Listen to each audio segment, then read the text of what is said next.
seja bem-vindas e seja bem-vindos. O objetivo do vídeo é que você aprenda como realizar o planejamento de um experimento. Sempre que você faz um planejamento para realizar um experimento, sua intenção é obter resultados capazes de orientar a tomada de decisões. Mas antes de começar o vídeo, vamos a um recadinho rápido. Se você ainda não é inscrito, se inscreva aí, afinal nada custa e muito ajuda para que esse conteúdo chegue até outras pessoas. Se ainda tiver um tempo, peço que compartilhe com os seus amigos. Mas agora vamos ao que interessa. Você já parou para pensar que muito do conhecimento que temos atualmente é graças aos experimentos que foram realizados? O que quero que compreenda é que os experimentos foram repetidos várias vezes, até produzir um conhecimento significativo. Para que os experimentos produzam resultados confiáveis e não tendenciosos, o pesquisador deve realizar um planejamento minucioso e executar o que foi planejado cuidadosamente. Eu vou fazer um vídeo especial sobre esses problemas, a inclusão do indivíduo estatístico, dados coletados errados. Tem toda uma ideia sobre isso, que às vezes o pesquisador não planeja bem, e todo o trabalho que ele teve de pesquisar é simplesmente um lixo, ele tem que jogar fora. Daí eu não vou explicar com as palavras que estão ali, nem vou fazer leitura. Confundimento é o seguinte, você vai plantar umas mudas em torno de um local para você conseguir a recuperação, por exemplo, de uma área de APP. Só que é uma área que vem de uma pequena nascente, essa nascente vem lá do alto do morro e ela vem devagarzinho até embaixo. E você vai plantar as árvores de forma que, de um lado da margem da onde corre a água, vai ficar numa parte úmida, e na outra parte, que vai ficar na parte de cima, vai ficar na parte seca. E você decide, por algum motivo, fazer o seguinte, eu vou fazer um experimento. Vou dividir em dois blocos. O bloco da parte úmida e o bloco da parte seca. E aí você decide colocar adubação somente nas mudas da parte úmida. E aí, depois de 2 anos, você olha, nossa, as mudas da parte úmida cresceram muito mais do que aquelas da parte seca. Aí alguém fala assim, mas será que elas cresceram por causa do adubo ou cresceram por causa da umidade? Fica aí a dúvida, sabe? Então, quando tem o confundimento, é quando o pesquisador não sabe se os resultados obtidos foram resultados devido ao tratamento que ele colocou ou se foi por causa de um fator externo não controlado. Isso é chamado de confundimento. Por exemplo, um produtor rural resolveu realizar um experimento para recuperar 2 áreas degradadas em sua propriedade. Na primeira área, situada às margens de um rio, foram plantadas mudas nativas que receberam 100 gramas de adubo por mês, pelo período de 2 anos. Na segunda área, situada na cabeceira do morro, plantou mudas nativas e não fez nenhum tipo de adubação. Após 2 anos, realizou a medição das alturas de cada planta em cada área e encontrou a média de cada área.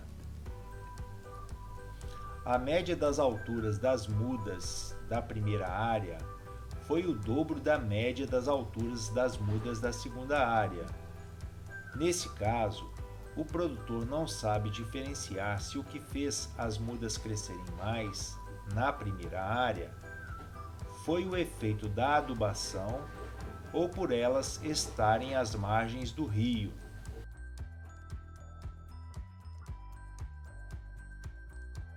O efeito placebo ele é muito utilizado quando se trata de medicações para seres humanos. O que o pessoal faz normalmente? Eles colocam dois grupos de seres humanos.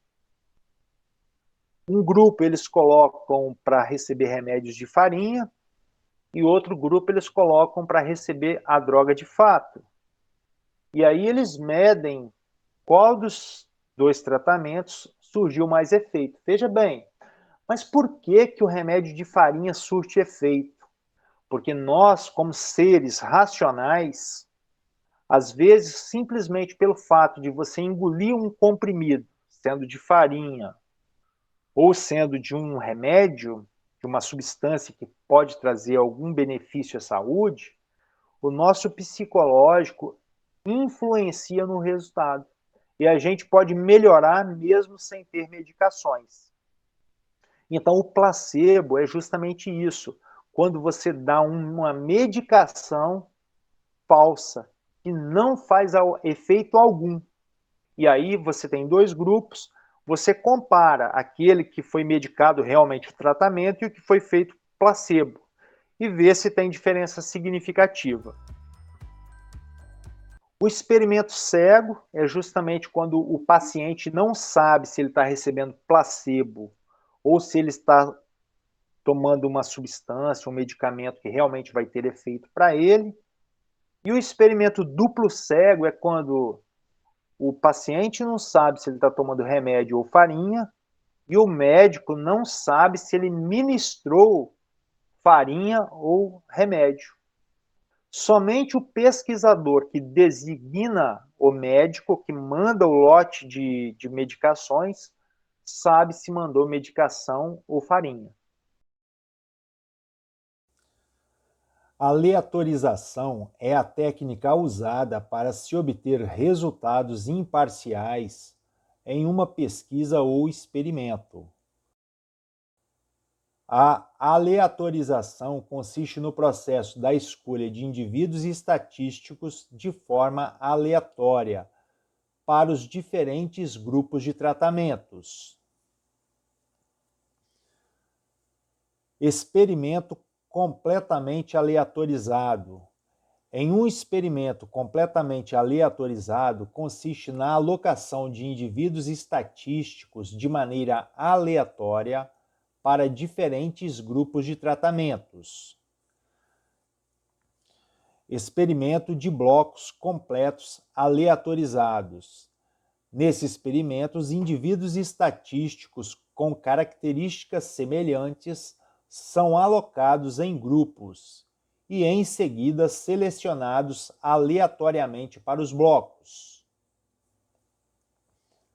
Experimento de pares combinados.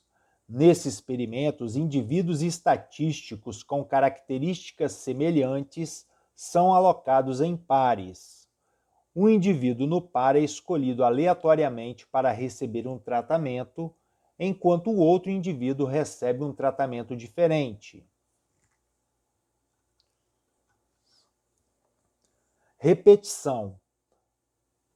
Consiste na repetição de um experimento utilizando um grande número de indivíduos estatísticos. Uma fábrica de adubos quer testar a eficácia de uma nova formulação para a cultura do café. Identifique um problema em potencial com cada planejamento de experimento a seguir e propõe uma forma de melhorá-lo. A fábrica escolhe 12 pés de café que não recebem qualquer tipo de adubo há vários anos. Em 6 pés de café, a fábrica adiciona uma adubação de 100 gramas mensais do adubo da nova formulação. E os outros 6 não recebem nenhuma adubação. Depois de um ano na colheita, descobre-se que os 6 pés de café que receberam 100 gramas mensais de adubo da nova formulação produziu o triplo da quantidade de café produzido pelos 6 pés de café que não receberam nenhuma adubação. Agora a pergunta que eu faço para vocês. Qual é o problema que vocês acham que existe nesse experimento. Essa amostra é grande? Essa amostra é pequena? O tamanho da amostra que foi utilizado não é grande o suficiente para validar os resultados. O experimento deve ser replicado para melhorar a validade. Número 2. A fábrica identifica 2.000 pés de café que não recebem adubação há vários anos. Eles são divididos em 2 blocos. O bloco A é formado pelos 1.000 pés de café que estão mais próximos do leito do rio. E o bloco B é formado pelos 1.000 pés de café que se encontram mais próximos da cabeceira do morro. Cada pé de café recebe 100 gramas mensais de adubo da nova formulação. Depois de 1 ano na colheita, descobre-se que a produtividade dos pés de café do bloco A é significativamente maior que a produtividade dos pés de café do bloco B. Eu já adiantei um pouquinho essa resposta na hora que eu falei da nascente com a margem úmida e a margem seca. Respostas. Os blocos não são similares. A nova formulação do adubo pode ter mais efeito nos pés de café que se encontram mais próximo ao leito do rio, e vice-versa. Os indivíduos estatísticos podem ser divididos em blocos de acordo com a proximidade com o leito do rio, mas em seguida, dentro de cada bloco, precisam ser aleatoriamente designados para estarem no grupo de tratamento ou controle. Então vamos lá. Essa primeira frase aqui, vocês têm dúvidas? Só para deixar claro, então você tem 1.000 pés de café que fica próximo do rio, região mais úmida, e 1.000 pés de café que ficam mais próximo da cabeceira, região mais seca. A similaridade aí não existe, beleza? É exatamente isso. Agora que essa segunda frase, olha, vamos pensar nessa frase. A nova formulação do adubo pode ter mais efeito nos pés de café que se encontram mais próximo ao leito do rio, e vice-versa. Ou seja, a gente não sabe, como os dois grupos não são similares, a gente não sabe aonde o adubo vai funcionar melhor. Por a gente ter essa diferença entre os dois grupos, esse experimento ele fica comprometido. Aí agora aqui entra a sugestão.